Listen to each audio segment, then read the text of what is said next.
Through my Catholic upbringing in Mexico, I was countlessly confronted with a particular image of Jesus Christ.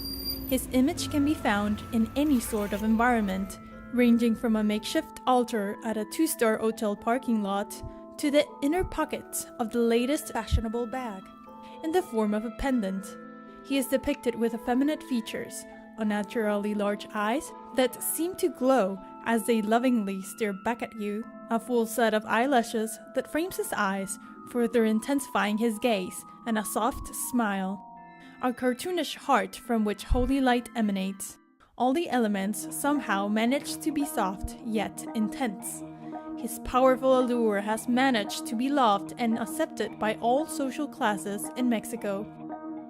Although the image count is high, the diversity of the images reproduced of him is quite limited. The same basic image is repeated again and again, rendered each time in different styles and in different surfaces, ranging from figurines, alarm clocks, t-shirts, or giant billboard signs. All this adds to the power of the image, as suggested by art historian Anthony Hughes, who states, multiplication of an icon, far from diluting its cultic power, rather increases its fame. The repetitive nature of the images had a hypnotic effect on me, turning me into a passive receiver, viewing countless versions stemming from an original whose origins or creator I knew nothing about, but was still expected to adore. Today, the spread of the prosumer, producer-consumer technology has enabled virtually anyone who owns a computer to design products and media customized to fit their own needs. This proliferation of images makes this depiction of Jesus run even more rampant, particularly on Facebook worship pages that post a lot of memes using it. Pablo Larios, associated editor of Frieze magazine, states, memes, like fame, lies, and capital, accrue value and cachet as they circulate, rendering the image even more powerful. As the image count increases, its source becomes proportionately more untraceable to the extent it acquires a mythical-like status.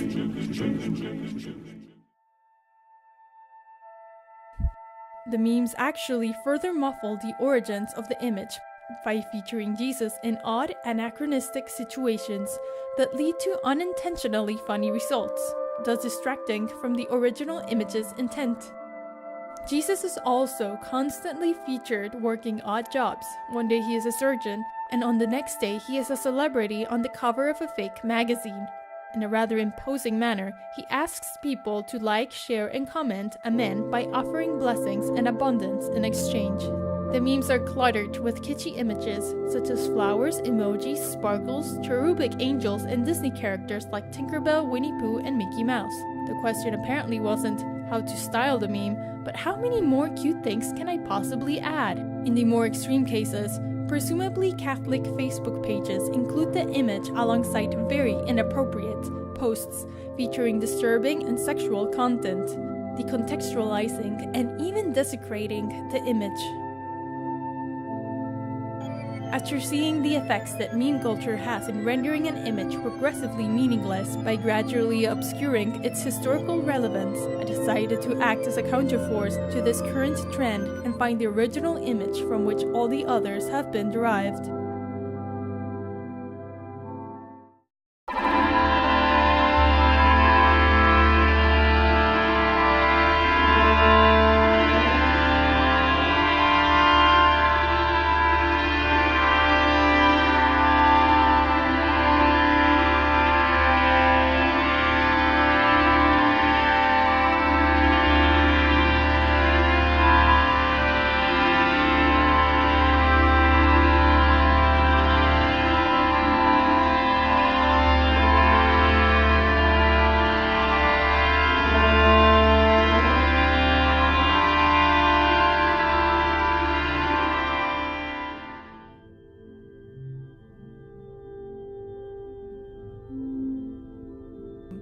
I finally came across this webpage featuring the name Saint Faustina, which immediately stood out.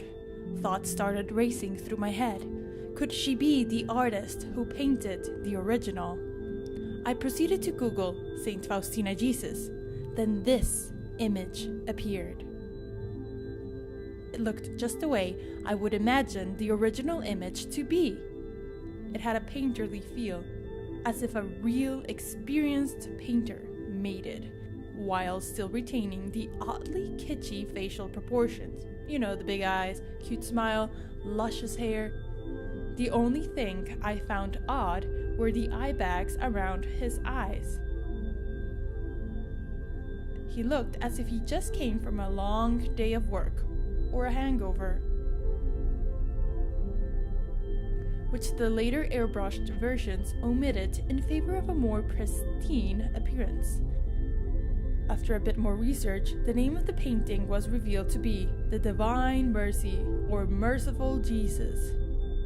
The original painting is of Polish origins. Rather than including the text, Jesus, I trust in you, in English, it's written in Polish, Jezu wam Tobie. It's currently located in Krakow Sanctuary of the Divine Mercy in Leszczynki, Poland, aka the world's third largest nun-convent. After finding a Polish website and hitting Translate to English on Google, I found out that the author was a Polish painter called Adolf Hilla. Adolf Hilla. Adolf Hilla. Who created this painting in 1944 after being saved from the Nazis by the Convent of Sisters of Our Lady of Mercy in Krakow as a votive offering for having the nuns save his family from death. Other than that, little information about Adolf Hilla could be found. While this is the painting from which countless versions of the Divine Mercy are derived from, this is not the true original painting. There's a previous version. The first and original Divine Mercy, or Merciful Jesus, whichever name you prefer, was painted by the artist Eugeniusz Kazimierowski. Eugeniusz Kazimierowski. Alongside Saint Faustina and the theology professor and confessor Sopocko, who directed the painter. While Saint Faustina didn't paint the image herself, she did play a pivotal role in the creation of the first painting, who in 1931 recorded in her diary visions she received from Jesus Christ himself. Through visions, Jesus showed her the image of the Divine Mercy and instructed her to paint an image according to the pattern you see, with the signature, Jesus, I trust in you, making it her mission to bring forth the creation of the painting of the Merciful Jesus. After stubbornly convincing people that she was actually seeing Jesus by passing a series of tests, such as a psychiatric evaluation, she eventually managed to have painted the first painting of the Divine Mercy, which happened to be the only version that she would ever get to see. The first looks nothing like its future incarnations. I actually saw this image pop up in my Google search results, but ignored it due to how different it looked. In this version, Jesus is depicted as older and is posed in a more stiff manner. He also has an odd hairline. It's easy to see why. The original is the less popular version. Not even Saint Faustina liked the first painting. She was never satisfied with the finished result because it's ugly. Only when Jesus told her the greatness of this image lies not in the beauty of the color or the brush, but in my grace, did Saint Faustina finally accept that painting.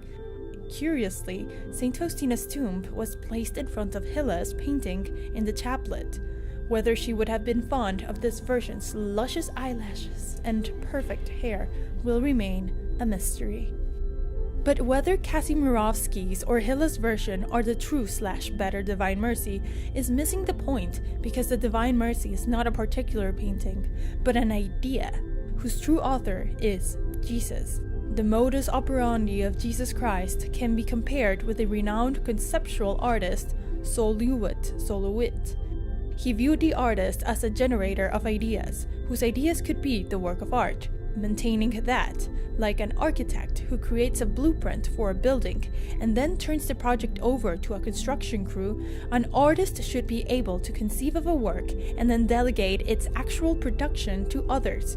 In this case, Jesus Christ perfectly mirrors Solowit, while the other individuals involved, like Saint Faustina, Hila, Kazimierowski, and Sopocko, acted like the construction crew.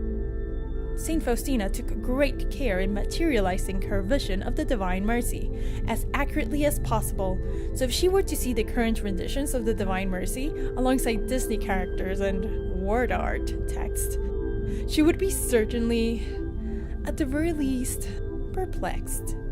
In many parts of the world, such as Mexico, accurate renditions of Hyla's Divine Mercy are never shown. We opt instead for the vanilla airbrushed varieties, which miss a crucial detail of what the Divine Mercy was meant to portray. In one of Saint Faustina's visions, Jesus makes it clear that my gaze from this image is like my gaze from the cross. The Divine Mercy wasn't meant to be an idyllic portrayal.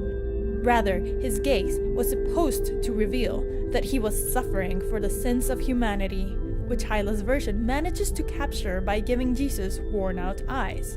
On the other hand, Hyla might be more accepting of the less hallowed renditions because he originally intended the Divine Mercy to feature Jesus in a country landscape, which was omitted in a later reproduction as it was deemed too non-liturgical.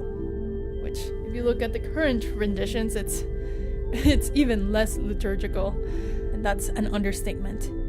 But what would Jesus himself think? Can reproducing countless versions with full artistic liberty obscure the message? It should be noted how Jesus meant for this image to be spread worldwide. He told Saint Faustina, "I desire that this image be venerated, first in your chapel and then throughout the world." In this sense, the Divine Mercy was a total success and has managed to appear on virtually any kind of surface all over the world. It's currently transitioning into the digital realm, forming part of a hybridization between folk culture and digital age. According to the folklorist Trevor J. Blank, digital folk culture, like this, adapts to the progressing culture by merging the old and familiar with the emergent capabilities of a new medium.